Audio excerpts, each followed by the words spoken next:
I answered them truthfully at the time and found out later that they were inaccurate. They were lies. I'm not sure what that means. They were lies. All three of those were lies, correct? I did not lie, sir.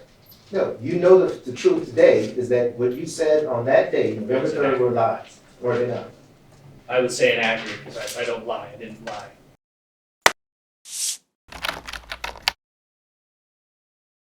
We're on the record outside the presence of the jury for an evidentiary hearing based on motion practice from yesterday. Is there any pre-administrative issues that you all need the court to address before we start and commence with the evidentiary hearing? Mr. Parker, did you have anything on behalf of plaintiffs? The only concern we had, Your Honor, we wanted to, of course, use the exclusionary rule, make sure that only the witnesses that are on the stand are here with a company representative.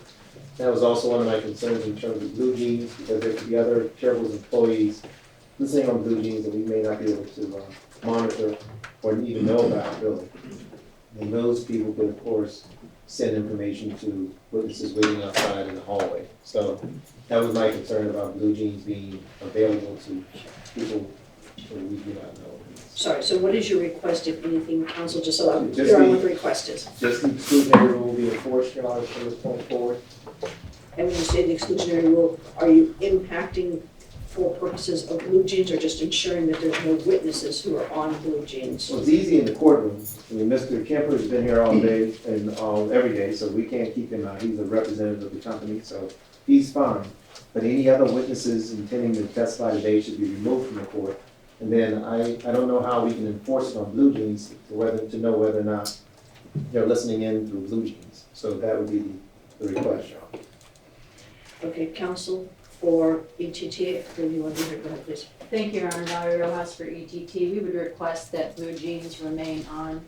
Your Honor, this is a public courtroom with access available to the members of the public. I also believe there are some administrative orders that provide for allowing access via Blue Jeans. What counsel is stating would be true for any trial or any hearing, evidentiary hearing involving witness testimony. I can assure the court that the witnesses testifying here today in this evidentiary hearing, 3 are here in court. 1 is on his way. They are not on Blue Jeans. With respect to the exclusion of witnesses, we understand that. I only brought Mr. Breeden into the courtroom right now because Mr. Parker indicated that he wanted him up first. And Mr. Parker is correct that Mr. Kemper is the company representative and is entitled to be in the courtroom. I would also add that we have appellate counsel, Mr. Abe Smith, on Blue Jeans, who will be arguing the motions for reconsideration. We would like him to have access in case there's anything that comes up in this motion that may impact that motion.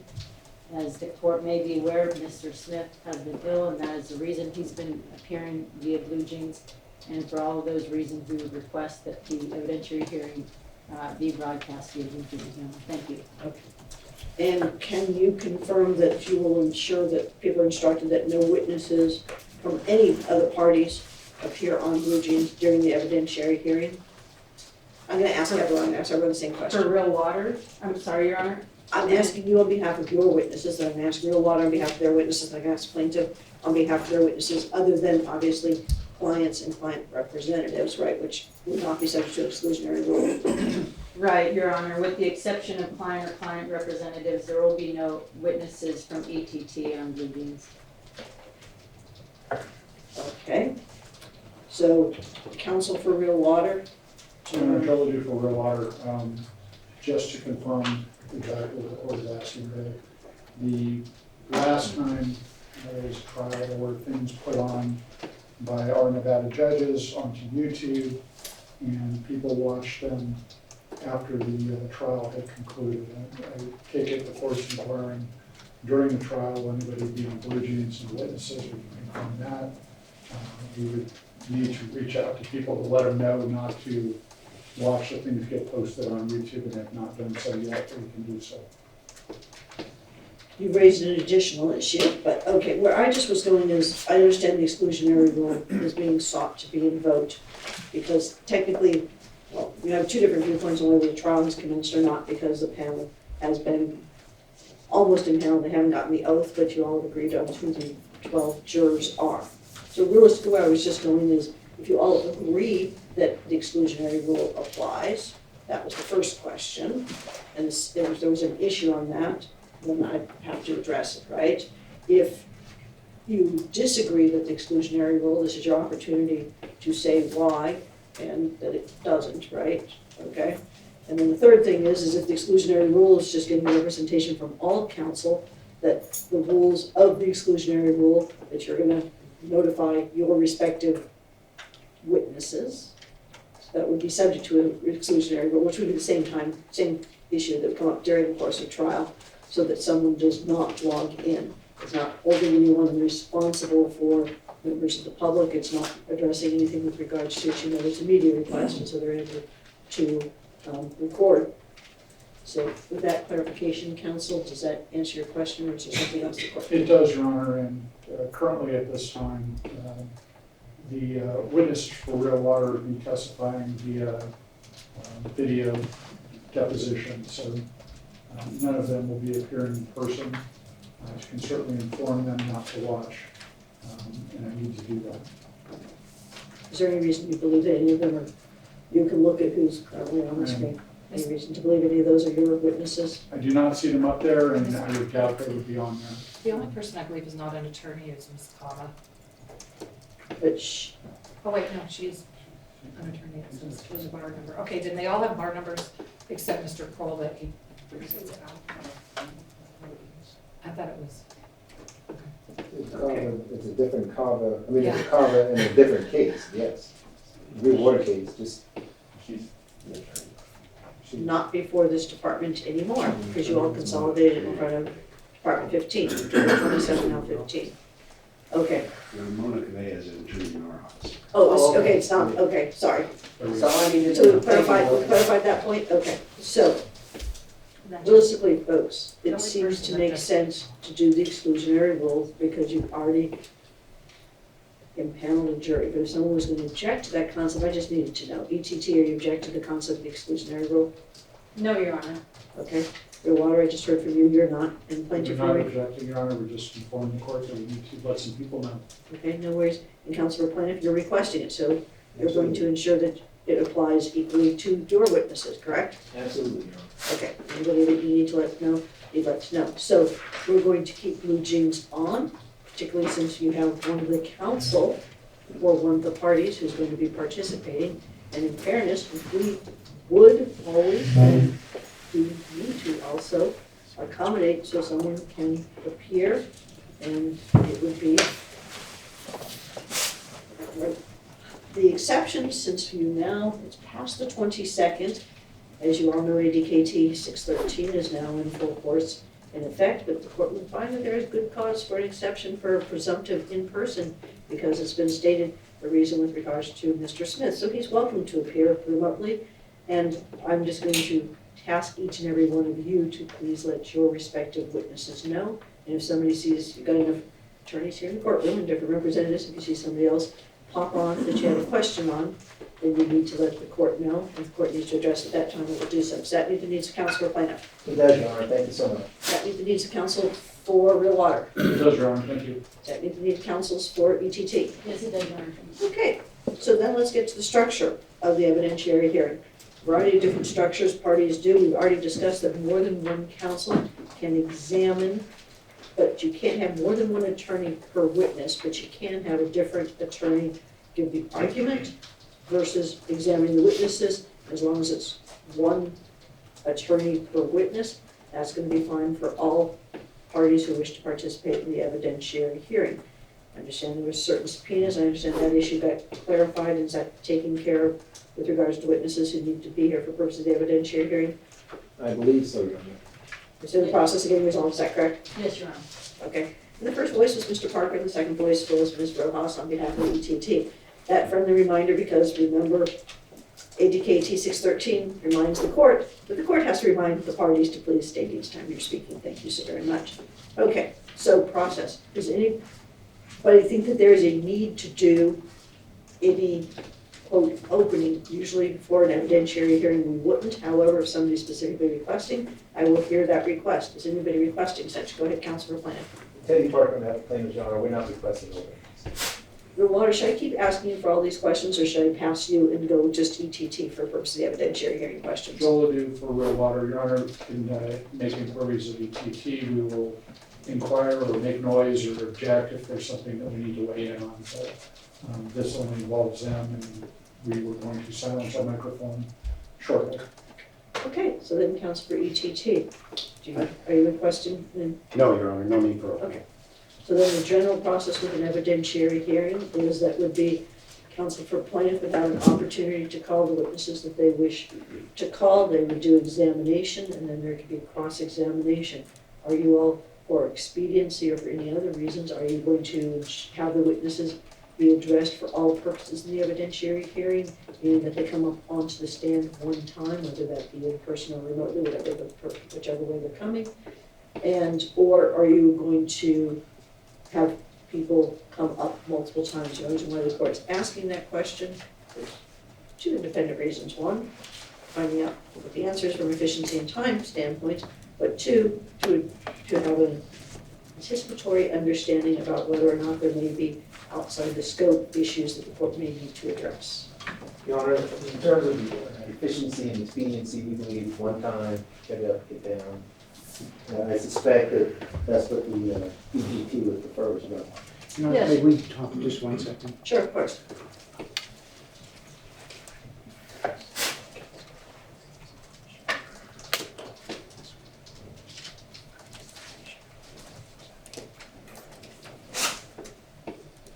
We would agree to have it in one. Okay. So for processes, then you're gonna call witnesses, and ET&T is gonna call witnesses. Is there anybody who's gonna request any rebuttal and witnesses? Because usually in evidentiary hearing, you don't. You just, each side goes once, but if somebody's requesting something different, let the court know. We're not expecting or asking for anything different. Valerie Rojas for ETT, we don't anticipate one at this time, but want to reserve our right on it. Okay, then at this juncture, witnesses are coming to this. Is there any witness that needs an accommodation, or all witnesses can come to the stand when they're called? Valerie Rojas for ETT, all witnesses can come to the stand, Your Honor. Then at this juncture, I'm going to ask counsel for plaintiff, would you like to call the first witness that you'd like to for today's evidentiary hearing, please? Yes, Your Honor, we'd like to call Mr. Breeden. Okay. And he's here in the courtroom. Thank you so very much. What you said should go on up. Their visual and standing ratio, right? You do solemnly swear or affirm the testimony you're about to give in this action shall be the truth, the whole truth, and nothing but the truth under pains and penalty of perjury. You may have a seat, and please state and spell your name for the record.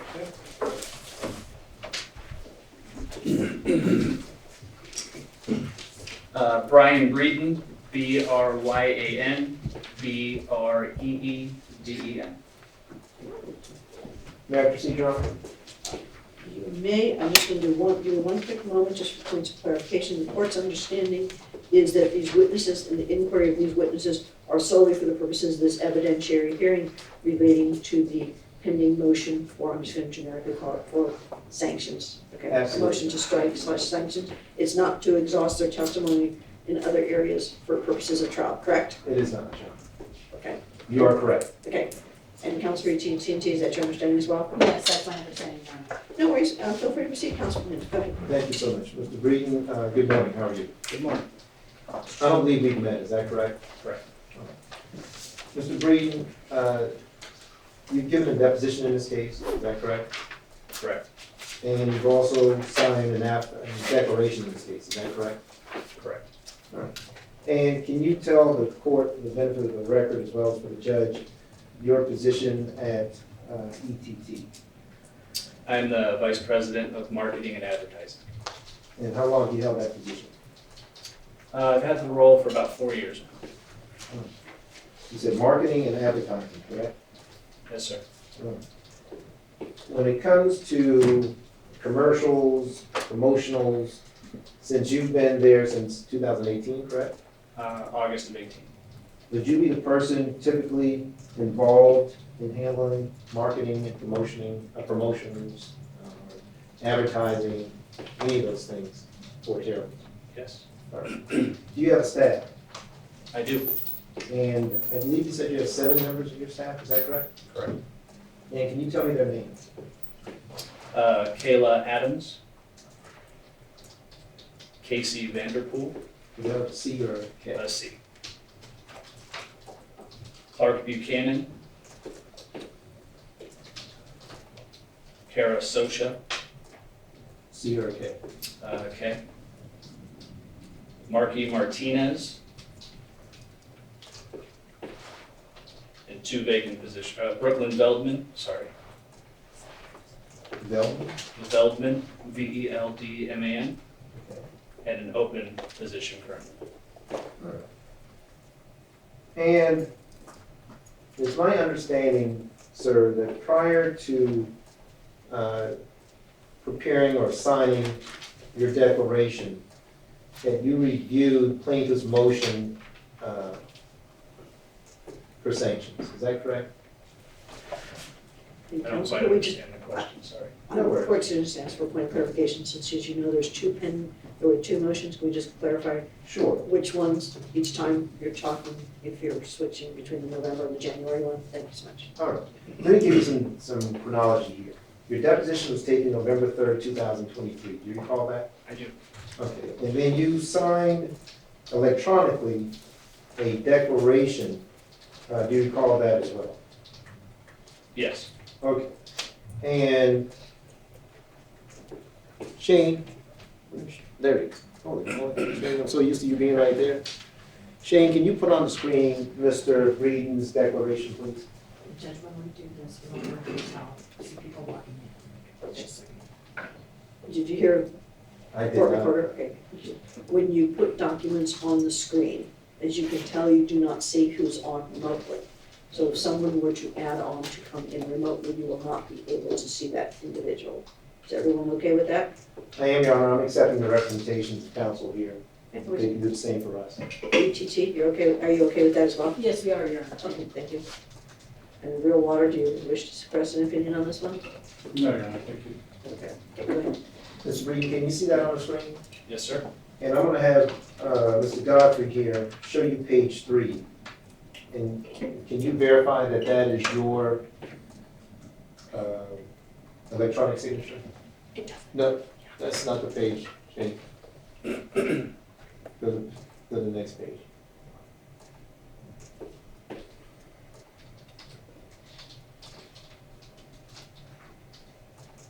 There's a second one, Mr. Breeden. There we go. Yes. All right, good enough. Now, unfortunately, there's no date here other than November 2023. Do you know what date you signed this document electronically? I don't. So, but we know it was after November 3rd, is that correct? Is that a fair statement? Yes, sir. All right. I believe, based upon the other declarations signed by Mr. Kemper, Mr. Walters, and Mr. Sexton, that they were done sometime around November 21st. Is that, to refresh your recollection of the date, possible? Okay. You have no reason to dispute it was around that time. I don't, yeah, I'm just not sure what the date was. Now, prior to you preparing this declaration, strike that, prior to you taking your deposition, giving your sworn deposition testimony, did you review your files? When I say your files, I'm talking about your emails, your Dropbox, your hard drive. Did you review any files to determine or prepare for that deposition? I did review Dropbox. Okay. Did you review your own emails? I did not. Why didn't you review your own emails to determine or to prepare for the deposition? Wasn't asked to do so. Okay. Counsel, I'm going to have to give a caution to the extent that nobody's asking about communication with counsel for Terrible Herbst, because he was appearing as a representative of ETT Terrible Herbst. Is that correct? That is correct. Your Honor, he's an employee of Terrible Herbst. He is not the 30B6 for ETT. That's correct. If that's what you're asking. I'm just trying to make sure nobody's, I know Mr. Parker's not asking any questions to go to the attorney-client privilege, just trying to see if I should caution the witness not to have discussions here during the evidentiary hearing about discussions he had with counsel or not? Yes, absolutely, Your Honor. So, Mr. Breeden, the court's comments are well taken. My question in terms of preparing for your deposition was whether or not you reviewed anything in preparation, and then whether or not anyone asked you outside of counsel, and that's the court's concern. So let's make sure we're clear. Okay. If you spoke to Mr. Kemper or Mr. Walters or Mr. Sexton, you can discuss that with us in open court. I'm not asking you to give me any information regarding your communications with the attorney for ETT, okay? Got it. Good enough. So let's start where we left off, right before the court made the comments regarding who you may or may not have spoken to, okay? Your immediate supervisor is Matt Poser, is that correct? Correct.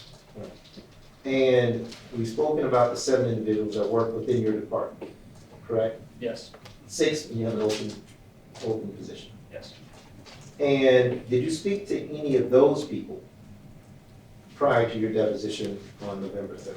No. And it's fair to say, did you oversee all marketing and advertising for Terrible's, correct? I do. So to the extent that Real Water had any promotionals, marketing, advertising, anything like that, you would be aware of it, correct? From the time you started? Correct.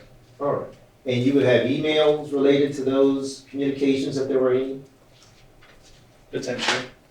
And you would have promotionals, commercials, marketing materials, correct? Yes. That would all be under your umbrella, correct? Correct. All right. Now, you, right before I asked you about the number of people within your department, I believe you were describing to me what you did in preparation for your deposition, which was you looked at the Dropbox. Now, is that a marketing Dropbox that you're speaking of that's held at Terrible's? It's a, I don't know, centralized platform where we try to house all of our content and everything with it. All right. Now, is that separate and apart from your own desktop or your own emails? Is that additional information or is it duplicative information? It's web-based. Okay. And so all your emails are available to you through a web site? Or can you also get them strictly from a hard drive or your desktop? Emails are on Outlook. Okay. So in preparation for your deposition, if you actually wanted to be able to respond to communications between Terrible's and Real Water, you could look at your emails and figure that out, correct? I could, yes. All right. And you could also look through some web-based platform and see if there's anything on this Dropbox that you're speaking of, correct? Yes. All right. But in preparation for your deposition, you chose not to look through your own emails, correct? I didn't choose not to look, I just didn't look. Yes, sir. Now, everything that was on the Dropbox does not include your emails that are on your desktop, is that correct, or does it? No, it does not. Okay. So when you gave your deposition testimony, is it fair to say that if you were responding to a question regarding communications with Real Water and Terrible's, you could only give testimony based upon your review of the Dropbox? Dropbox is, I'm sorry, can you re-ask the question? I apologize. Sure. You're preparing for deposition. You knew the deposition was about Real Water, correct? I did. And you knew it was about Real Water's relationship with Terrible's, correct? I thought I was going to answer questions about promotions from Real Water, which is why I went to Dropbox. Right, but that's promotions between Real Water and Terrible's, correct? Correct. Right. And is it also fair to say, sir, that promotionals, marketing, commercials, whatever you want to call it, typically they're preceded by an email? Mr. Breeden, we'd like to do this promotional or this commercial. Can we have a discussion about it? Is that a question? Yes. I'm not always involved with those decisions. If it's a in-store retail promotion or an outside marketing promotion, they're two very different things. All right. But it'll be handled under your department. In-store retail, no. Outside marketing, yes. All right. Did you check not only did you not check your own emails, you didn't check the emails of anyone within your department, is that correct? Correct. So when you went to that deposition, you had no idea whether or not there were communications between Real Water and Terrible's for the 4 years that you'd been there prior to your deposition, correct? Correct.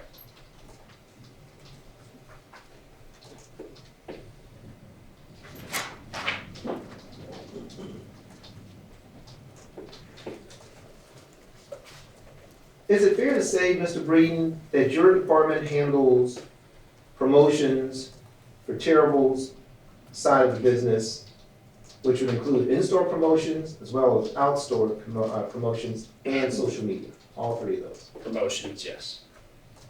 And social media? Yes. Okay. So promotions, in-store, out-store, and social media would all be covered in your department? To clarify, not retail promotions, so if we're running a 2 for $4, that would not be handled by me. Two products for $4.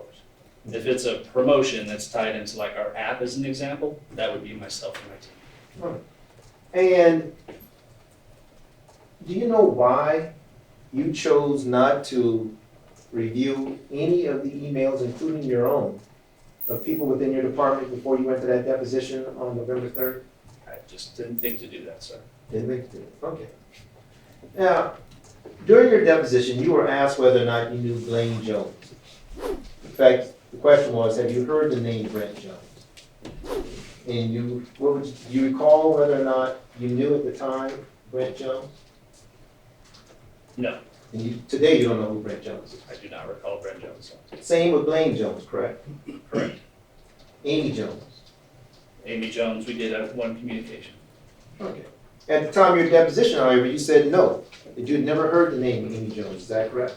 I was answering truthfully from what I recalled. I had no recollection of Amy Jones until I saw the email communication recently. Well, we didn't know until we saw the email communication either, Mr. Breeden. But would you agree in front of this court today that that statement during your deposition under sworn testimony was a misrepresentation of the truth? It was absolutely inaccurate, but I answered it Thank you. truthfully at the time. Thank you. And the same is true for Mr. Anthony Randolph. During your deposition, did you not testify under oath that you'd never heard the name Anthony Randolph? I did. And that was also a misrepresentation of the truth. Is that correct? Again, inaccurate. I'm sorry, say it again. It was inaccurate, but I did testify to what I thought to be true. And then you also testified that there were no communications whatsoever with Real Water. Do you recall testifying to that during your deposition, sir? Yes. And that was also a misrepresentation of the truth. Is that correct?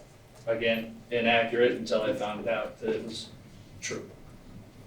Yes, sir.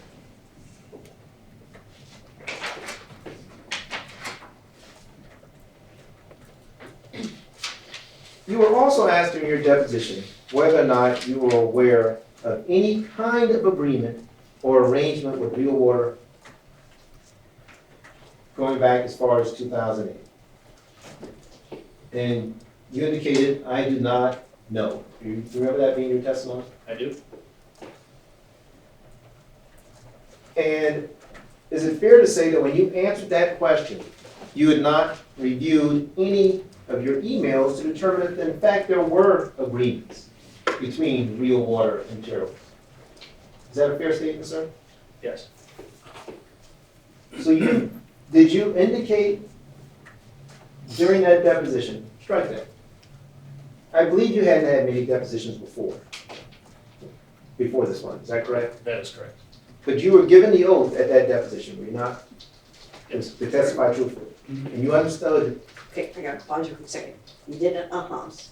You need to make sure I always have audible answers, yes, no's, or whatever the answer may be. yeah, sure. Not uh-huhs, those are just can't really get transcribed well. Do appreciate it, thank you so very much. Go ahead. Thank you, Your Honor. And Mrs. Breeden, that was my fault. I should have cautioned you on that as well.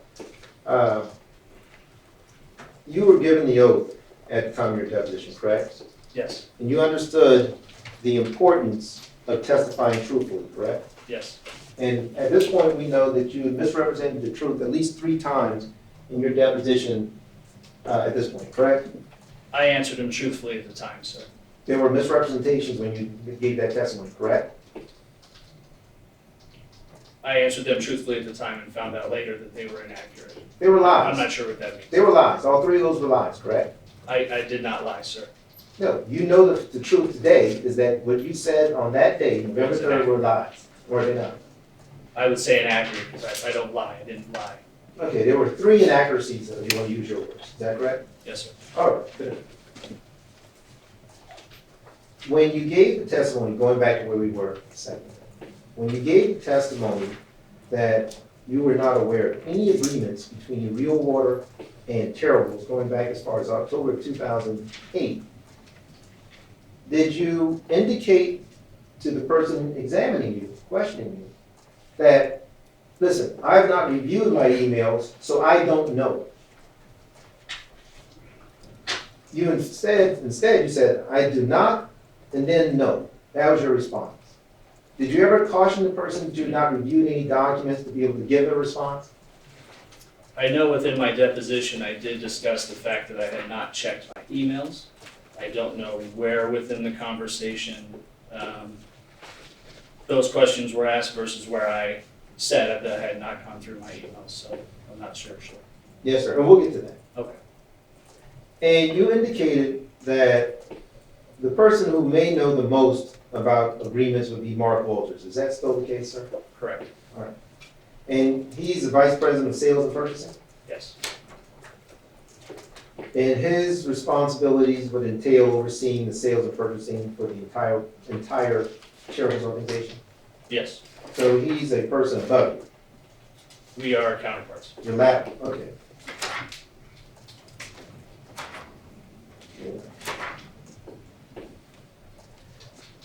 The declaration, Shane, if you could put that back up for me, please.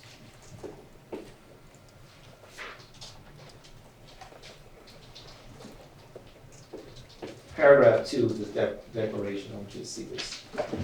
You could blow that up. Paragraph 2 of your declaration, sir, says, I reviewed plaintiff's motion and in particular, the accusations of Terrible Herbst, Christopher Kemper, and I falsely stated that Terrible Herbst did not have any communications with Real Water 2018, 19, and 20. You see that? I do. Now, when you gave that declaration, somewhere around November 21st, you had roughly 19 days to correct any inaccuracies that you committed during your deposition. Is that a fair statement? Yes. And you had an opportunity to review the motion that plaintiffs filed for discovery against Terribles related to discovery abuses before you did this declaration, correct? Yes. Because if you go to the first page, it says, Declaration of Bryan Breeden in support of ETT1 LLC DBA, Terrible Herbst's opposition to plaintiff's motion to strike ETT's answer for lesser sanctions. See that? I do. So you had an opportunity to read the motion, and then you had the opportunity to correct your inaccuracies in your deposition, because that's a part of the process, correct? Yes. And then you had the chance to actually prepare this declaration, correct? Yes. All right. Now, isn't it fair to say, based upon what you've learned recently with the renewed motion for sanctions, the reason why you're here today, is that in fact this declaration was also a misrepresentation of the truth? I did do an email search prior to signing this declaration and still found it. But now we've learned that after this trial began, after we began picking this jury, there were emails. Is that true? Yes, sir.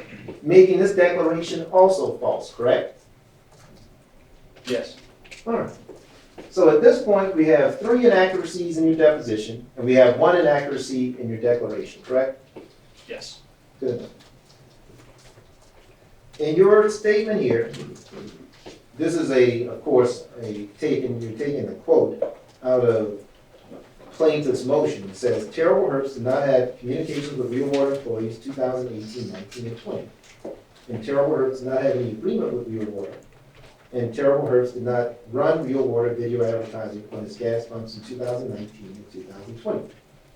Now, those were beliefs held by the plaintiffs that you sought to dispute with this declaration, correct? Can you rephrase that? Sorry. Sure. The items 1, 2, and 3 were the beliefs of the plaintiffs that you sought to dispute with this declaration, correct? You were saying there are no communications, no agreements. Yes, All right, perfect.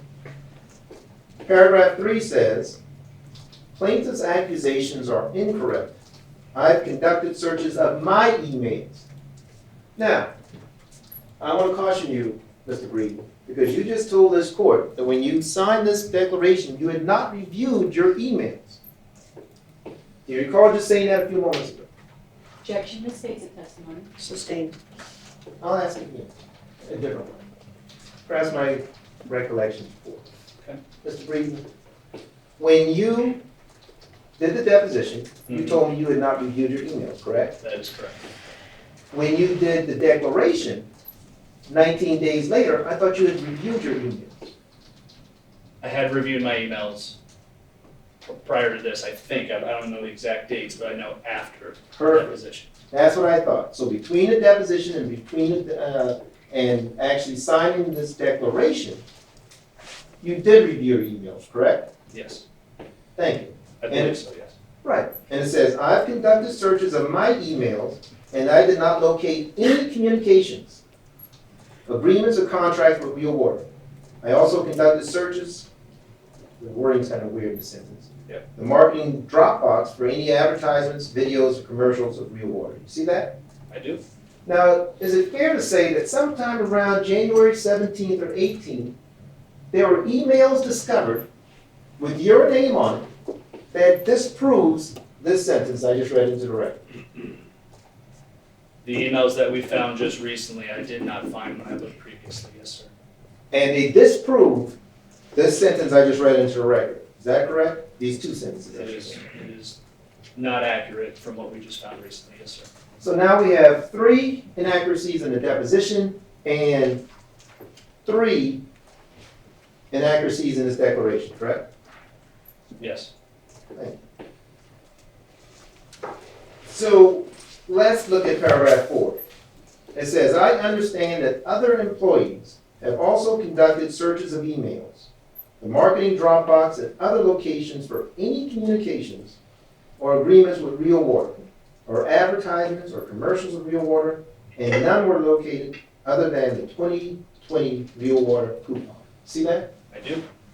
Would you agree that that statement, that paragraph, is also inaccurate and is a false representation in terms of materials within the custody and control of Terrible? Others did do emails, but we ultimately did not find anything until, again, just recently. Making that paragraph, again, a false representation, correct? Correct. Thank you. Paragraph number 5 says, prior to my deposition in this matter, I spoke with Mark Walters, Terrible Herbst, Vice President of Purchasing and Sales, Christopher Kemper, Terrible Herbst, Vice President of Administration, and Brad Sexton, Terrible Herbst Chief Information Officer.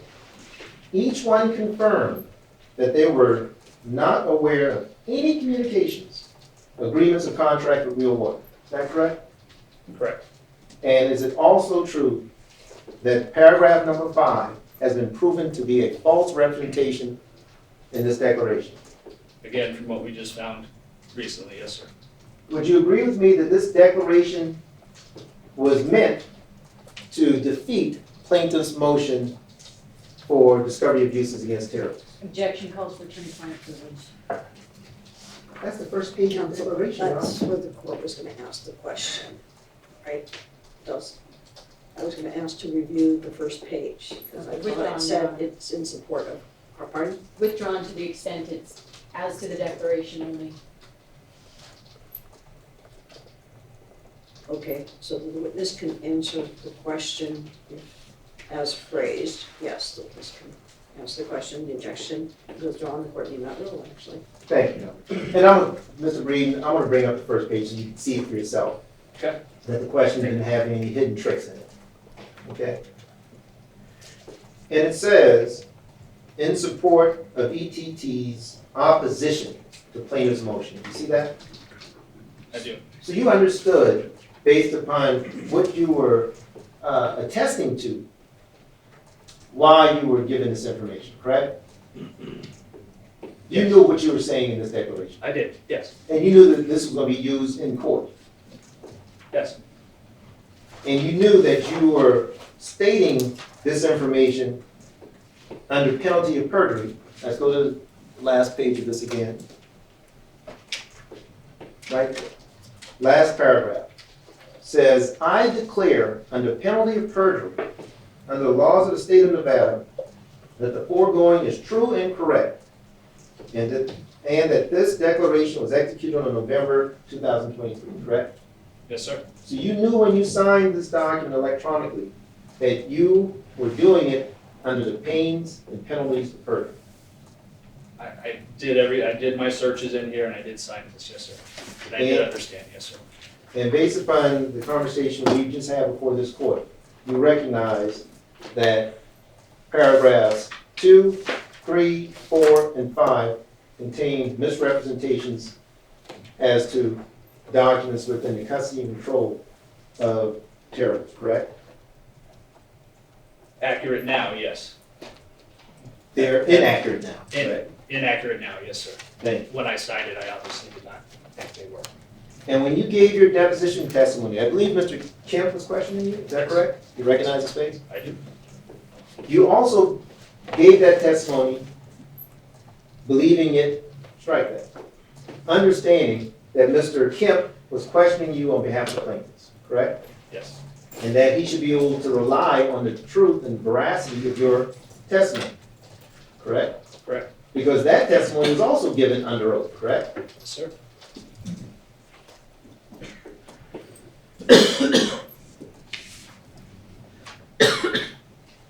Have you looked at any of the discovery in this case? When I say discovery, that's a big broad umbrella. But ETT's responses to discovery in this case? Like interrogatories, request reduction documents? No. Oh. Good.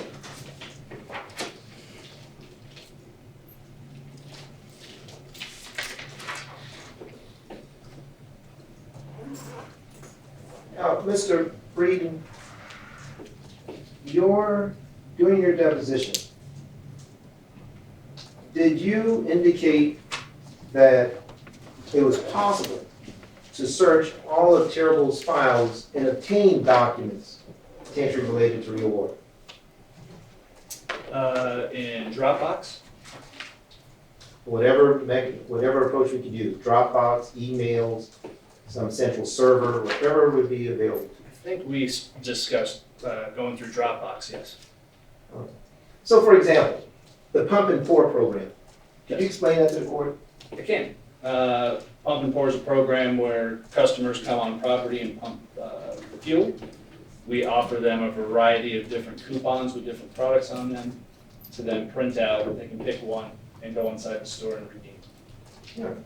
Now, have you ever checked or even requested the records telling us how many times that pump and pour program resulted in someone getting a coupon at the pump, taking it into Terrible Herbst, and redeeming it for either less expensive water or free water? In general, Related to this case, related to real water. I have not looked at the numbers for that promotion results now. Did you testify during your deposition, or do you recall testifying during your deposition, that, I don't know the numbers, but that data is available somewhere at Terrible? Yes, sir. And to this day, to your knowledge, has that documentation been produced? Not to my knowledge. Thank you.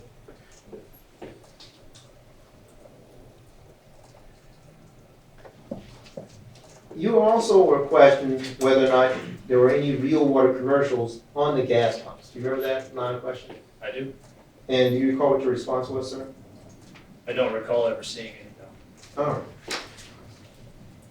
If we could, Mr. Godfrey, can you bring up the email between Mr. Breeden and Miss Amy Jones, please?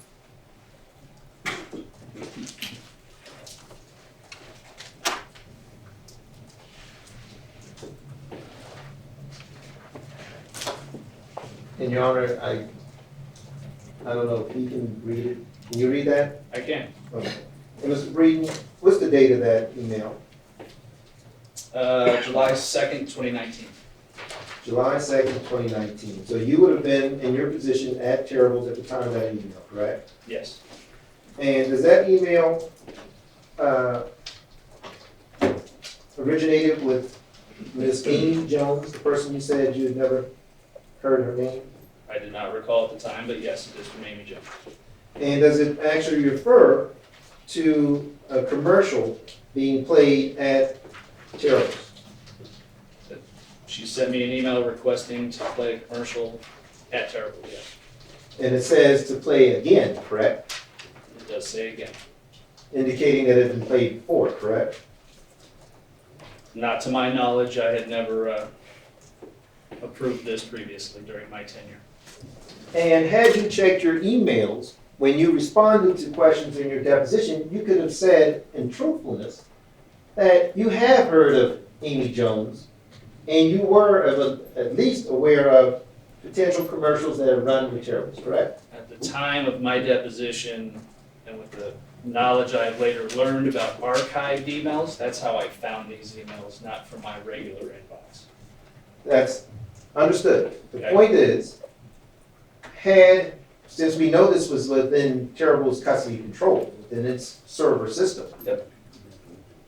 Had you actually reviewed it, you would have answered differently at your deposition. Yes, sir. And you would not have given that inaccurate testimony, correct? Correct.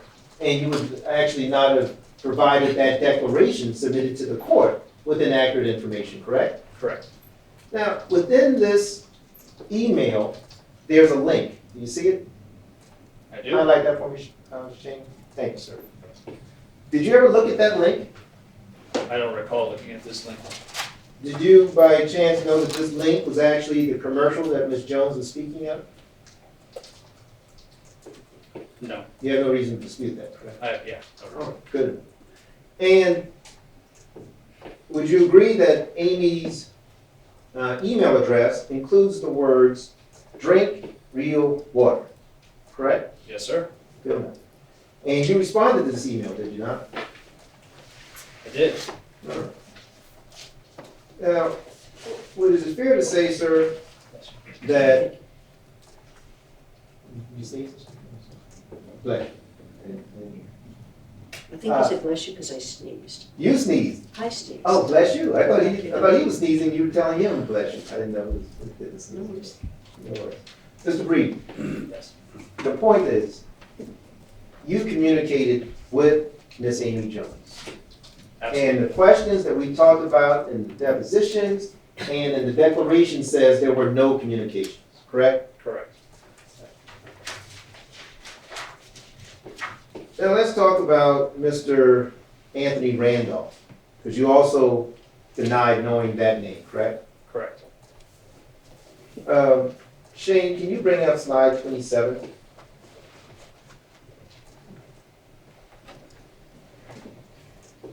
So that's a picture of you, at least partially. Yeah, there you go, picture of you. And then there's an email dated November 13, 2020. See that? I do. And I see your name in it, Mark Walters, who was a lateral in a lateral position at Terrible's, as well as Mr. Anthony Randolph, correct?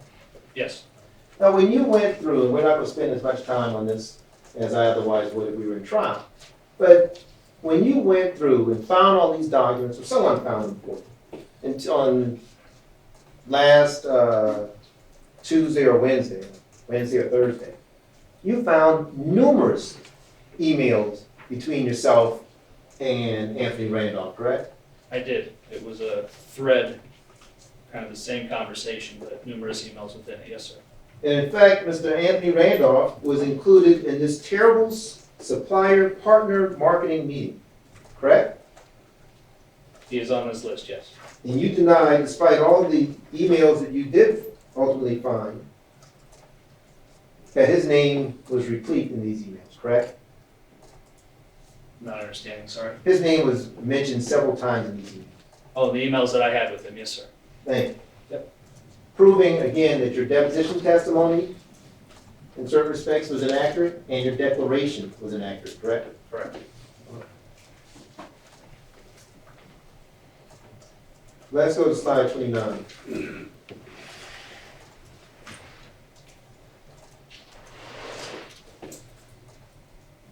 And this is an email from Anthony at drinkrealwater.com, same handle as Amy Jones's email address, correct? Correct. All right.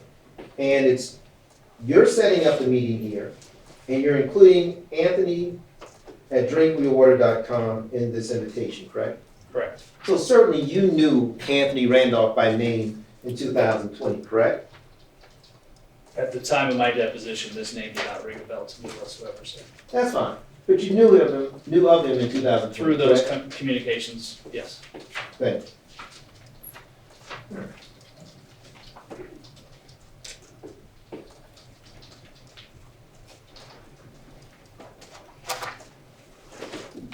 And is it fair to say, sir, in terms of your deposition testimony, as well as your declarations, that though your testimony and that document were being used on behalf of Terrible to defeat defendants' claims, plaintiffs' claims, I'm sorry. Again, I'm not sure. Can you rephrase that, please? Sorry. Sure. Your testimony, as well as your declaration, was being used to defeat the plaintiff's position, correct? I'm answering everything as accurately as I can. I'm not sure how to answer that. Yes, sir.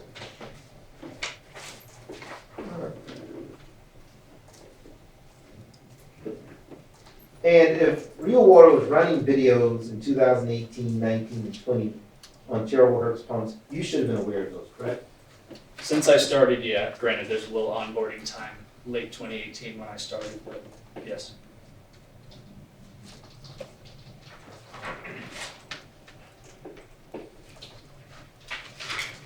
Let me check my notes, Sean, maybe done with Mr. Breeden.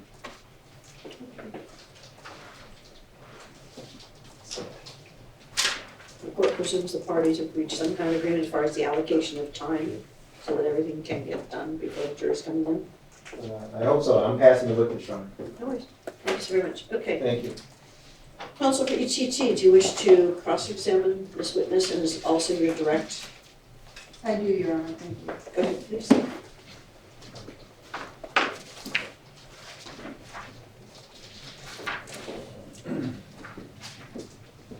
Valerie Rojas for ETT. Good morning, Mr. Breeden. Good morning. I'm gonna go ahead and. Thanks. Let me, find another place for this night. Okay. Maybe next to your computer on the table. Is that- That's good, thanks. Appreciate your study. Everyone has a clear record. Thank you very much. Mr. Breeden, let's just go back a little bit because I think you may have made a mistake in today's testimony. Okay. Who is your employer? Terrible Herbst Incorporated. Okay, that's the name on your paycheck, correct? Yes. And what are your duties and responsibilities? I oversee marketing, advertising for the organization.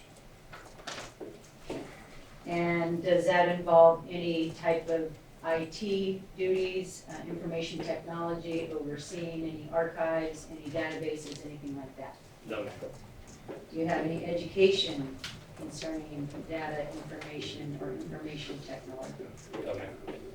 Who is Brad Sexton? Brad is our Chief Information Officer. He's the head of IT. Okay, at the time of your deposition, when you said you did not conduct any email searches yourself, were you aware of anybody else conducting email searches that would include your emails? I don't quite remember. Prior to your deposition, you searched a Dropbox, correct? I did. Can you tell us what the Dropbox is that you're referring to? Dropbox is a place where my team, we house all of our, its content has a lot of data with it, a lot of gigabytes, so commercials and artwork and you name it, and it's a centralized location where my team, marketing department, keeps all of our content from all the promotions that we run. And you conducted a search of the Dropbox, correct? I did. And what were you looking for when you conducted that search? Anything real water, What search terms did you use when you searched the Dropbox? real water. And did you get any assistance, or was there anybody with you when you were searching the Dropbox for real water? No. Do you remember Mr. Sexton assisting you in your searches of the Dropbox? With Dropbox? I can't remember, to be honest with you.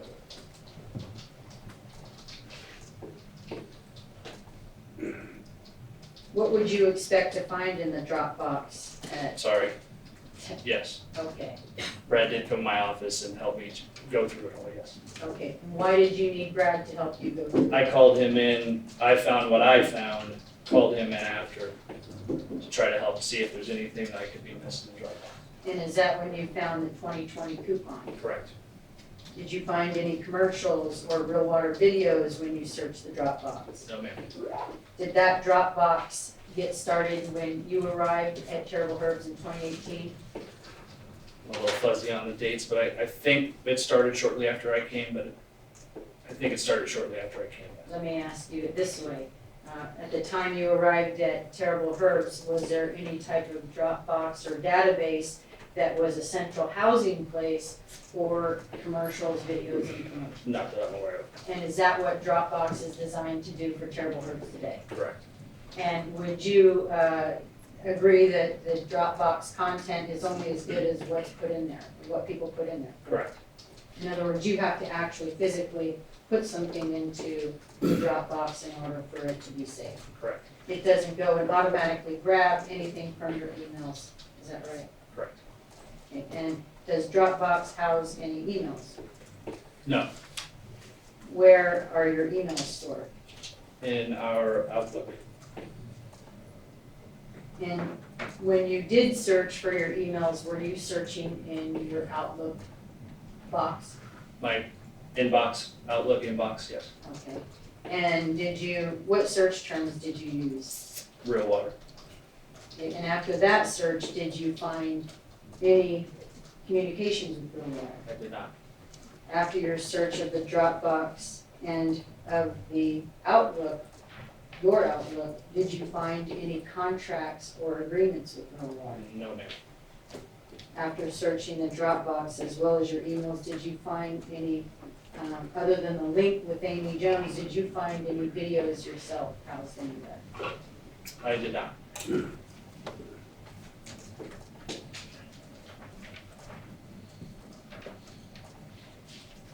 Counsel, can you get a clarification on the timing we're talking about? Mr. Breeden, yes, Your Honor. When did you search the Dropbox, if you can recall? I don't know the date. Before the deposition. Did you search the Dropbox also before signing your declaration? I did. Okay, Mr. Parker showed you in your declaration that you had also searched your Outlook for Real Water, is that correct? Correct. So although you do not recall the date, am I correct that you searched for emails prior to signing your declaration? Yes. And did you also make a search for any commercials or promotions prior to signing that declaration? I did. And did you believe that when you signed that declaration, it was accurate? Of course.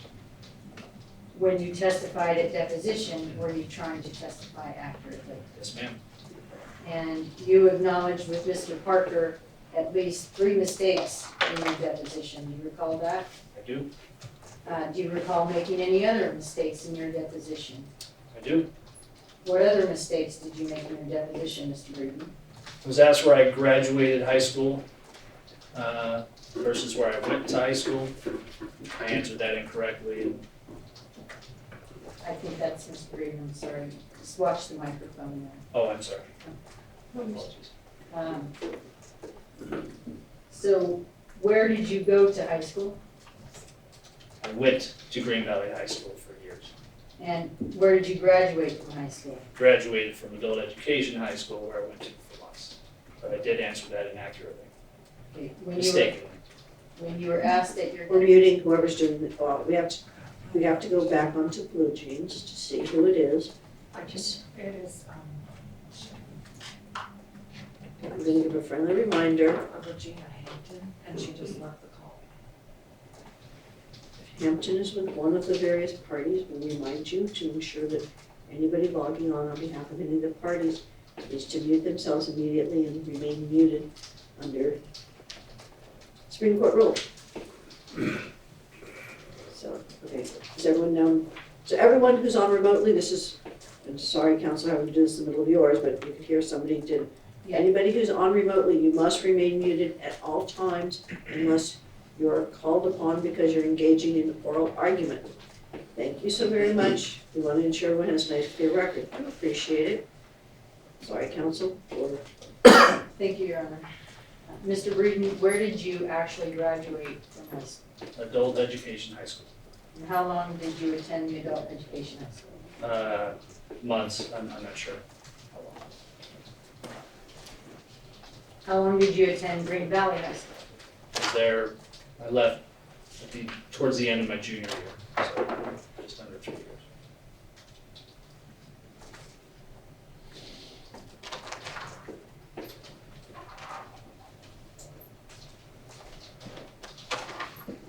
Prior to your deposition, did you go back and search your records to determine where you had graduated high school? Prior to my deposition, Correct. No. Why not? something I would think of. Okay. Did you attempt to answer questions in your deposition accurately? Yes. And when you testified at deposition, did you believe that you were answering those questions accurately? Yes. Do you have any reason to lie in this case? I do not. Are you aware of something that's called an online archive within Terrible Herbst? I just learned what that was on the 15th. I'm sorry, 15th of this month? Would that be the 15th of this month, Mr. Yes, I'm Green? sorry, January 15th. And after learning of the online archive, were searches conducted again for any emails with real water? Yes, ma'am. And did you personally conduct searches? I did with, yes, And did you also conduct searches in conjunction with anyone else? Brett Sexton. Okay. Why did Mr. Sexton have to assist you in conducting those searches? Because I did not know what an online archived email search was. So he showed me how to do that. And as a result of those searches, you found some emails, correct? I found the emails that we reviewed today, yes. And did you also, you mentioned earlier in your testimony, a string of emails from 2020, is that right? Yes, ma'am. And were those emails related to the 2020 coupon? They were related to the pump and pour program that we ran in 2020, yes. When, or after completing those searches of the online archives, you discovered a number of emails, right? Yes, And did you try to hide any emails once you discovered them? I did not. I After- immediately, sorry, Go ahead. I immediately put all them together and sent them to you. And after conducting those searches, did you find any contracts or agreements with Real Water? No, ma'am. After searching the online archive, did you find any videos other than the link provided by Ms. Amy Jones concerning Real Water? No, ma'am. How about any commercials? No, ma'am. To your knowledge, or at least during your tenure, do you have any recollection as you sit here of Terrible Herbst running commercials or videos for Real Water? I do not. Is it possible, Mr. Breeden, that there was a video or commercial that was run prior to your being hired at Terrible Herbst? It's possible. But when you got there, was there a central housing location where any commercials or promotions were kept or saved? Not when I started, no.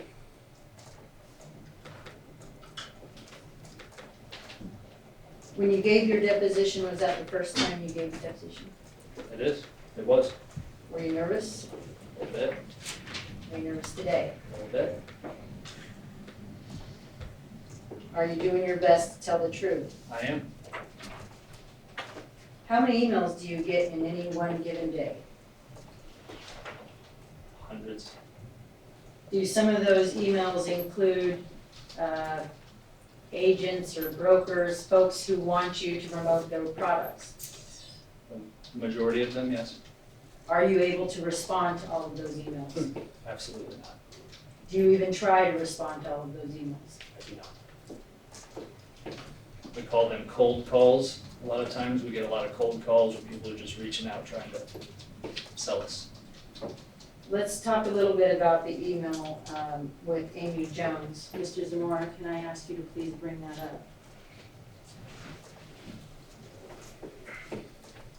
With respect to Ms. Jones' initial email to you, down below, she sends you an initial email on July 2nd. Do you see that? I do. Did you respond to that email? We didn't see the one above. No, just this email. Did you respond to this email? Not that I see, no. Okay. If you could scroll up, please, Mr. Zamora, so he can see the date of the email just above that one. Please scroll down to the prior one you were at. There you go. Yes. Do you see this second email from Ms. Jones on July 8th? I do. Okay. And do you see any email from you to Ms. Jones in between her two emails to you? I do not. Is that uncommon in your practice to have somebody like Ms. Jones contact you for promotional purposes and you not respond at all? It happens frequently, yes. Okay, but did you respond to her second email? If you could scroll up, Mr. Zamora, please. And blow that up, please. I know I responded, I didn't know when, but yeah. And what did you tell Miss, oh, this is July 10th, I apologize. What did you tell Miss Jones about displaying any ads or promotions on Terrible Herbst pumps at that point? I didn't read the words there, but essentially told her no, in the future, reach out to Mark Walters. Why did you tell her no? Because we don't run commercials like that on the pumps. But if you wanted to present that over to Mark, Mark deals with the suppliers and the distributors. Okay, and what do you mean that you don't run commercials like that on the pumps? For manufacturers like this. Okay, prior to your being hired at Terrible Herbst, do you have any knowledge as to what commercials were being run? I don't.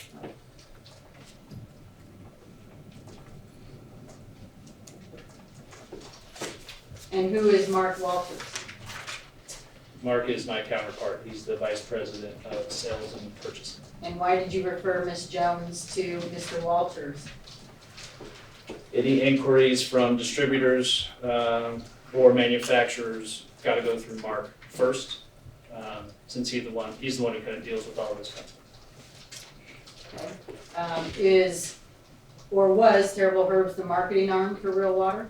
No. Did Terrible Herbst ever eventually play a commercial, to your knowledge, after this communication with Miss Amy Jones in 2019? No.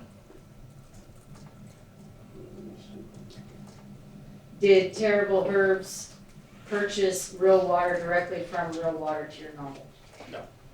Who was Terrible Herbst purchasing Real Water from? Nevada Beverage is their distributor. And how long has Nevada Beverage been the distributor of Real Water to Terrible Herbst, to your knowledge? Since I started, as far as I know.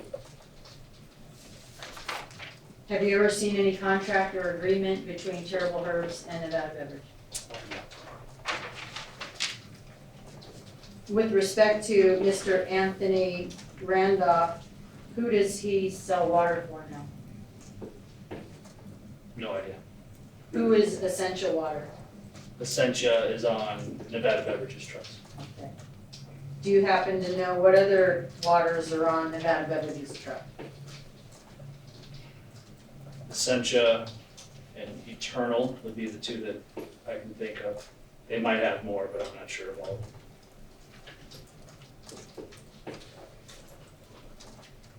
Now, you were shown an email with Mr. Randolph inviting him to a meeting. Do you recall that email? I do. Who else was invited to that marketing meeting? It was Ken Rathall, was copied. Okay, anybody else? How about Anheuser-Busch? Ken Rathall from Nevada Beverage, Okay. Anthony Randolph, at least that's what I saw on the screen. Did you ever have any marketing meetings in which you invited a number of manufacturers and distributors representatives? The one shown earlier, so every year we have kind of our big marketing call where Mark gathers all of his suppliers, distributors, everybody on one big call, and then I and my team speak to them about the plans for the upcoming year, all of our big game day giveaway promotions or all the different things that we're gonna do. Was Mr. Randolph invited to that marketing meeting? He was, That's the one you're referring to? yes. Okay. Who else, other than Nevada Beverage and Mr. Randolph, was invited to that meeting? Everyone. And when you say everyone, give me some So- examples. So, companies, is that what your, companies and people? Sure, Hey. you know the names. It's all the distributors, right? So Nevada Beverage, Southern Wine, Coca-Cola, Pepsi-Cola, Red Bull, all the distributors and then the suppliers within those distributors as well. And do you recall the names of each individual that attended that call for each of those companies? No, Do you recall the names of all individuals from whether it be a manufacturer or distributor that email you each day? that would be impossible. And prior to last week, were you aware of this online archive that housed some of your emails? I was not. When you signed your declaration, did you believe you were being truthful? I did, And are you being truthful here today, Mr. Breeden? I am. Thank you, that's all. Okay. By agreement of the parties, is there going to be redirect, or are we just doing one round of questioning from each side, folks? Your Honor, I would agree to one round of questioning for each side. And that's fine with us, Your Honor. Okay, then this witness would be excused, subject to recall. Unless somebody tells me he's excused for all purposes, so we'll just watch your step down now, please. Thank you very much. Okay, counsel for plaintiff, I'd like to call your next witness then. He would, Your Honor. Mr. Walters. Your Honor, I need to see if I can locate Mr. Walters. He was the individual. Sure. Why is the Marshall can go out in the hallway with you, is that what you want? Yes, that would be fine, Your Honor. Send it to him. And you all requesting that any witnesses that have already testified also leave unless they are a company representative or otherwise a party to the lawsuit? I would ask him. Okay, so. Can someone on the ETT side, let me know if that's okay, to hear the question? Your Honor, I think that's fair because there may be witnesses in the later proceedings. That wouldn't exclude anyone who's the company representative that otherwise could stay in pursuant to. Correct.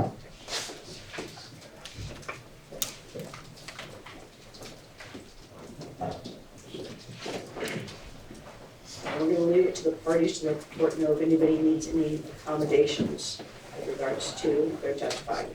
No variety of accommodations available. You do solemnly swear or affirm the testimony you're about to give in this action shall be the truth, the whole truth, and nothing but the truth and no penalty of perjury? I do. You have a seat, and please state and spell your name for the record. My name is Mark Walters, MARKWALTERS. Council, feel free to proceed. Thank Your meetings. Thank you, Your Honor. Just to get set up again.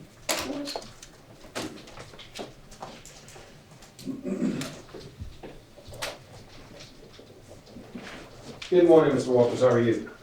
Good, thank you. We've never met before, correct? Correct.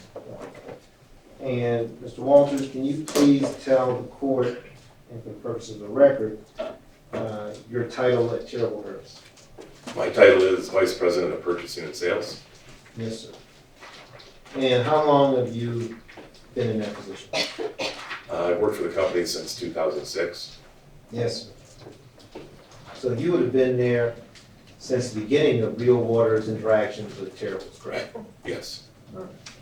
And is it fair to say, sir, that you were never asked by Mr. Kemper, Mr. Breeden, or Mr. Sexton to search your emails prior to January, let's go prior to November 21st, 2023?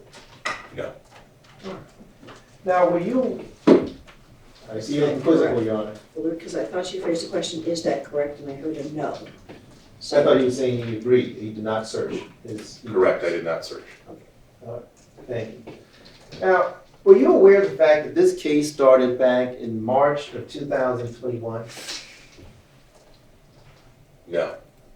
Were you aware this case started sometime, or was at least active sometime in 2021? Yes. And despite this case being active sometime in 2021, no one in your company at Terrible Herbst ever asked you to check your emails, your hard drive, your desktop, anything in terms of any relationship Terrible Herbst had with Real Water, correct? No, we did not. Thank you. Were you ever asked, or do you recall being asked to sign a declaration in support of Terrible Herbst's opposition to plaintiff's motion to strike? And I'm not asking about your communications with counsel, I'm talking about Mr. Kemper, Mr. Breeden, Mr. Sexton, and a Terrible's employee. I did sign a declaration, yes. Yes, sir. Do you recall if one of those four people asked you to do it? No. Okay. All right. Let's have Mr. Walters' declaration put on the screen, please. And the reason why I asked you about the purpose of your declaration, Mr. Walters, because it says right here on the first page. And you can you read that on the screen? Yes. Okay. You recall this document, correct? If the date on it was November 21st, yes. Well, let's go to page 3 of it, and you tell me if that's your electronic signature. That's not. Yes. All right, perfect. And it says November 21st, correct? Correct. And that's the time you recall signing this document electronically? Yes. Perfect. And you knew the purpose behind this document, since it's captured in how you get the caption? Yes. And as the Vice President of Purchasing and Sales for Terrible Herbst since 2006, what was your general responsibilities, sir? Oversee the purchasing and cost and retail of products that are in Terrible's. Right.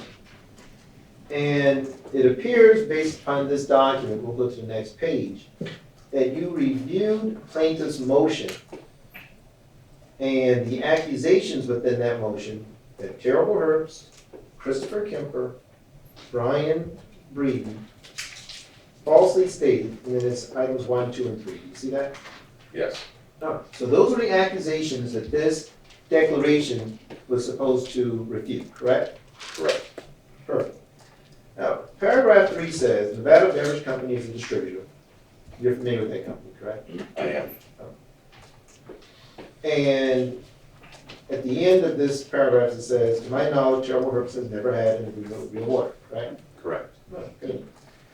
Paragraph 4 says, I've conducted searches of my emails and hard drive, and I did not locate any communications or agreements between Terrible Herbst and Real Water. You see that? I do. Is it fair to say, Mr. Walters, that sometime last week, emails were in fact discovered between Terrible's and Real Water? Yes. Would you agree with me that this statement was a misrepresentation when it was made? No. Do you agree with me that it is now a misrepresentation? Yes. Further, you say, I did locate an email with Nevada Beverage about the recall of Real Water, but that communication was directly with Nevada Beverage and did not include Real Water employees. Right. All right. Paragraph 5 speaks of a 2010 letter with Real Water employee. And then finally, paragraph 6 says, I spoke to Christopher Kemper, and this is the reason why I asked you to be spoken by Terrible's. Terrible Herbst's Executive Vice President of Administration before his deposition. I advised Mr. Kemper of my computer searches and the fact that I am not aware of any communications, agreements, or contracts between Terrible Herbst and Real Water. You see that? Yes. is it fair to say that if you told Mr. Kemper that information was false? That in fact there were communications between Real Water and Terrible's prior to his deposition of last year, correct? Not that I found. I didn't ask what you, we know what you said you found, but in fact, that statement was incorrect. There were communications, correct? Yes. So, did, to your knowledge, anyone else review their own emails to come to the same conclusion? Objection calls for speculation. I asked with knowledge. Because he asked to your knowledge. Thank you. No. All right. Mr. Walters, in your opinion, did you have as much interaction with Real Water as Mr. Breeden? I'm not sure how much interaction Mr. Breeden had. Okay. What would have been your responsibility in terms of promotionals, marketing, advertising when it comes to Real Water during the 2018 through 2020 time period? As I stated, purchasing the product and deciding on retails. Got it. And so, did you ever ask anyone in the IT department, I'm presuming that there's an IT department at Terrible's, Yes.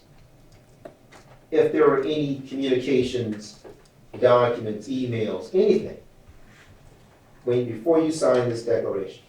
No. So you gave this declaration knowing that you had not searched through your IT department for any emails, any agreements, anything in terms of interactions between Real Water and Terrible's when you signed this declaration, correct? Correct.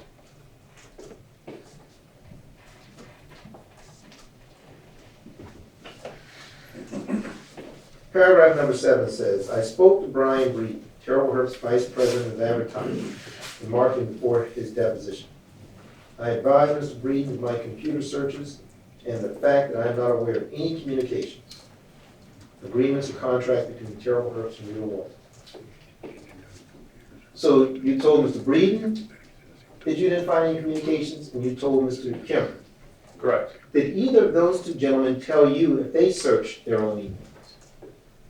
No. Were you aware of what I've been informed of today, something called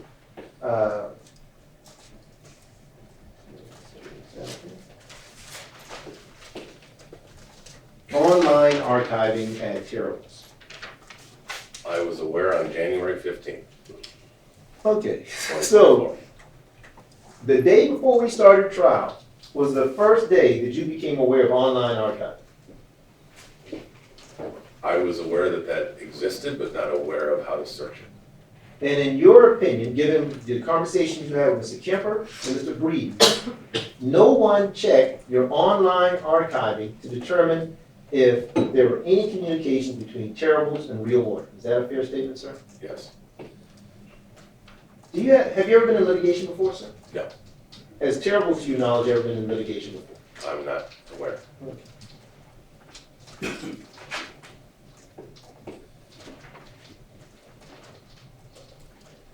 Is it fair to say that you had interactions with Anthony Randolph? Yes. And is it fair to say that you were aware that Anthony Randolph was with Real Water? Yes. Is it fair to say that you had several emails that included your name and Anthony Randolph? Not that appeared in my search. Eventually, on the 15th, you found several, did you not? Yes. And none of those documents, to your knowledge, have been produced to plaintiffs in this case until someone decided miraculously on the 15th of January to take a look, correct? Correct. Thank you. Would you agree with me that, and I just for purposes of the record here, and not that the record reflect what I'm holding up, but I'll just say it. I'm holding up the 290 pages that were produced to us last week. Did you actually review all of these 290 pages? I'm not aware of what was produced. Okay. You just were aware that you found a bunch of documents that included your name and representatives of Real Water. They included the terms real and water. And to your knowledge, no one thought to actually do a search that included the names real and water before January 15th of 2024?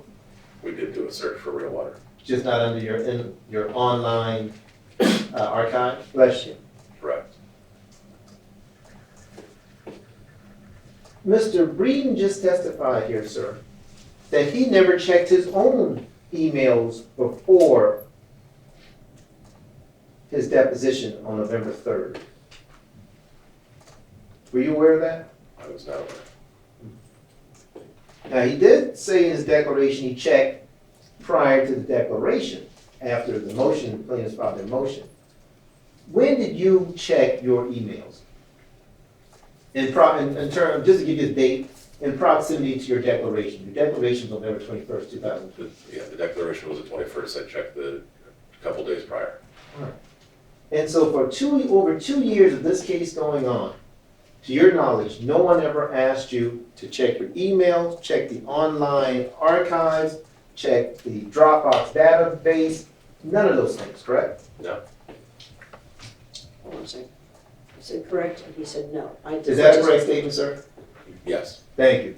I appreciate that. I just want to make sure I'm clear on the answers to the questions. Thank you so much. Thanks.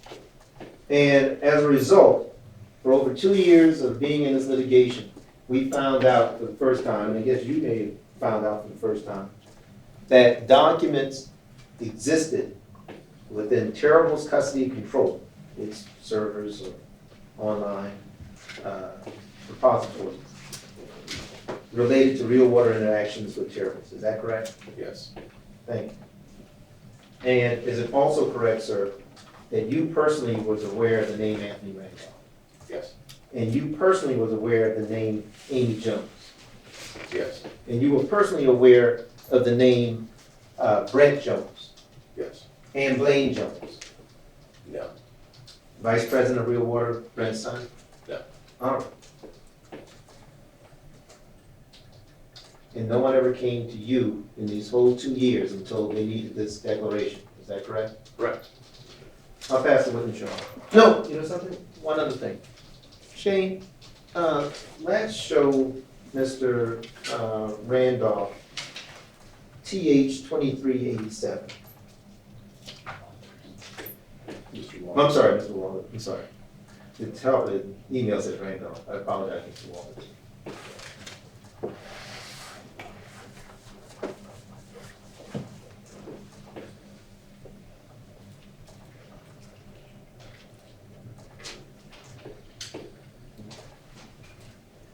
So you see this email?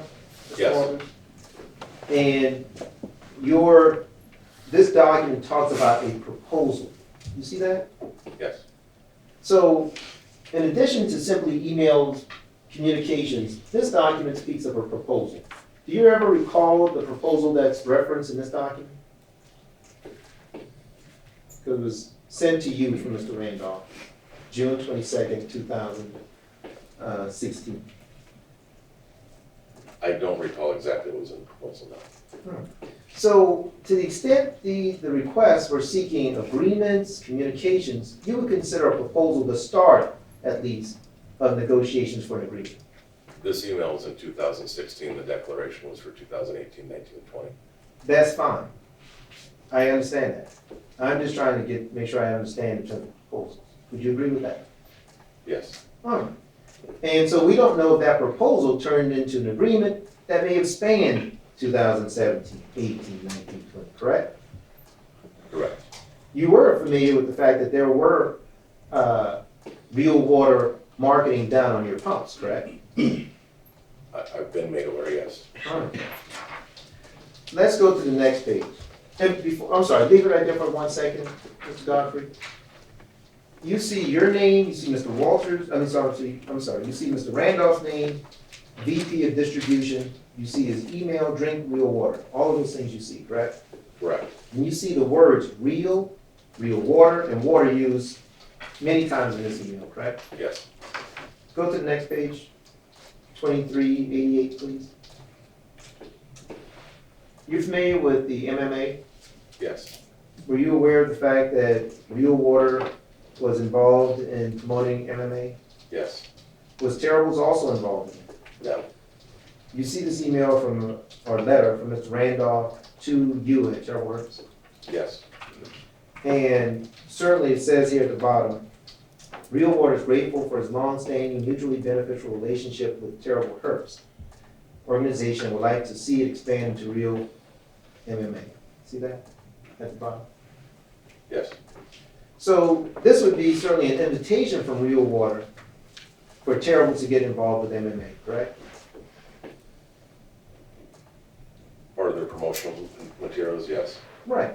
And so if someone asked for communications between Real Water and Terribles, something like this should have popped up in addition to the email we just saw at Singapore, correct? yes, And it wasn't until January 15th that we actually got this document, correct? correct. Is it fair to say, Mr. Walters, that in addition to several emails, and we could go through this for a while, I'm gonna show you a couple more, but that you were getting free Real Water as a thank you from Real Water? You Yes. recall that? That's a yes? Yes, So you definitely knew Anthony Randolph. You knew Real Water. You knew you were getting a token type gift. Let me say a gift for your relationship with Real Water, correct? yes, Let's go to 2357.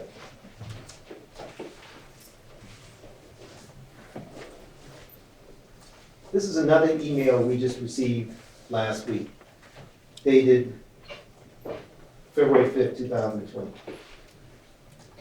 Thank you. This document referenced Real Water offer. And right below it says, from Anthony Randolph, subject Real Water partnership to you, Mark Walters. Is that your email address, Mr. Walters? Even after doing my search, I did not find this email. So I'm not sure if the capital W prevents it from going to the email, but I did not come across this email.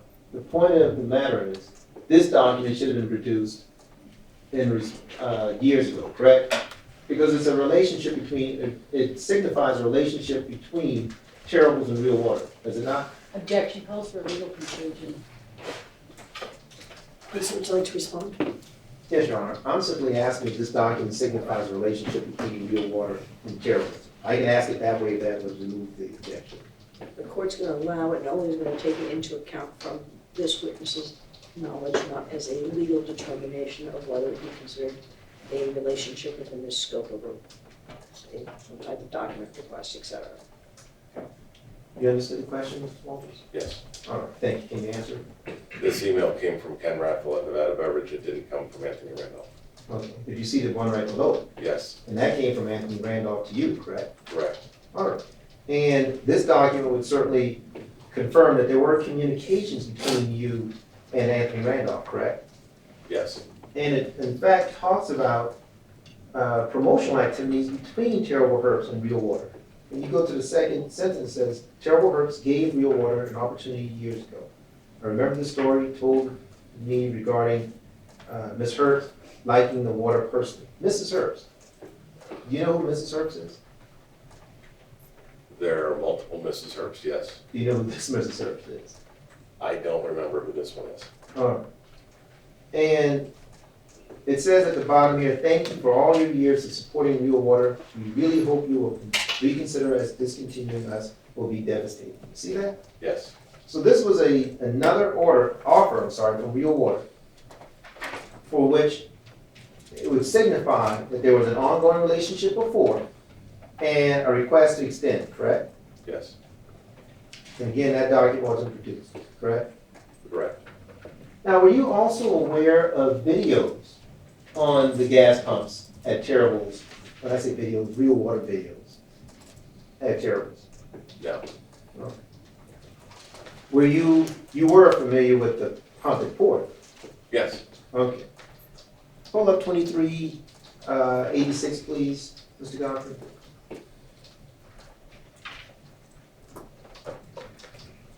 So this is an email between Terrible's, Bryan Breeden of Terrible's, Anthony Randolph, and it's also CC to you, sir. You see that? Yes, And this is the pump and pour program, correct? correct. And it says here, below is a snip of your combined August and September P&P results, your free water, 500 milliliter redemptions. That's something, 23,239 units. You see that? Yes, This is something signifying just how successful or how productive, you don't use the word successful, how productive that pump and pour program was between Real Water and Terrible's, correct? we've had more successful programs, yes. All right, this is an account of that program, correct? Yes. This is also a document that, when you were looking for communications, should have been produced, correct? Correct. And would you say that for the majority of the 290 pages that we got last week? Objection calls for a legal conclusion. That one was very sustained. I can agree. Would you agree, did you review the 290 pages? I have not looked at all 290 pages. Of the pages you did review, would you agree with those that several of them documented communications between Real Water and Terrible's? I would say a couple of them, Okay, a couple of them. Some in addition to ones I've already shown you. correct. Good enough, Your Honor. I'll pass the witness. Counsel, I don't want you to feel rushed, but I just have to have a ballpark of how long you think it's gonna be, because whether we take a lunch break now, or if it's gonna be 15 minutes or less, we can wait that, but you can appreciate going Yes, Your Honor. extensively since 8:30, so we need to know from a lunch break standpoint, no later than 12:15, we can break now, we can break at 12:15, what's gonna meet your needs better. Your Honor, I prefer to break now. I'm not gonna finish in 15 minutes. I understand your staff needs a break, so we can do that now. Not just my staff, but you all might need it too. There's state and federal law folks, so we need to comply, of course. We always do, we always will. Okay. Can we have a reminder, Your Honor, of the parameters of the You've turned exclusion? Oh, We you're need right. to close your microphone, so we're Sorry. Can you hear me now? Your Honor, can we have just a friendly reminder of the parameters of the exclusionary rule, just to make sure that Mr. Walters, because I don't believe he's been involved in any litigation, does not speak with anyone about this case during the break? More than I Different than did. the exclusionary rule, if you're talking Well, about typically, a different case that you might be talking about when people are in the middle of a stand. yeah, I'm talking about the Canyon Springs station. Okay, okay. That's right. Coyote Coyote Springs, there we go, thanks. Coyote Springs, yes. Well, councils, I'm sure everybody is familiar with Coyote Springs and what the impact will be if somebody does have discussions during said break. So realistically, that's where the court needs to go. Friendly reminder, everyone, Coyote Springs, I'm not saying it does not apply, I'm just reminding everyone of that particular case and what can and cannot result depending on what people choose to do during said break. Does that meet your needs, counsel for plaintiff? It does, thank you so much. Mr. Waite, you're standing up? Just because I'm the local guy or Nevada guy, understood, and I'm looking for And Real Water, just so you don't feel left out, do you want to say anything? No, you're not, but thank you. Okay, at this juncture, we're breaking for lunch, being a new hour. Let's come back at 1:15 and councils. We can leave all that stuff here at the end, Your Honor? You can, 'cause this day is all yours. Thank But do be reminded that you told the jury they're coming back at 2 o'clock to get sworn in and to commence. And you all were going to, You gotta stop while she's. yeah, we can't have you all making lots of noise, right? Particularly when the court's talking, you might want to hear what I'm saying, maybe you don't. No, I apologize. It wasn't just you. It was more than you, don't worry. It was multiple people doing it. It's a friendly reminder to everyone. I'm just reminding the parties of the time period. Remember your pals coming in at 2 p.m. to get sworn in and to commence with the trial. And you all had certain agreements that you were supposed to work among yourselves to ensure the smooth operation and why the jurors should come in at 2 o'clock. 2 o'clock is what they would have been told by jury services. This is not on council, this is not something that, I agree, Your Honor. I just conferred with counsel. We wanted to make it as convenient as it's, possible, but but we you understand. understand that they're not your personal. You're right, Your Honor. They do something.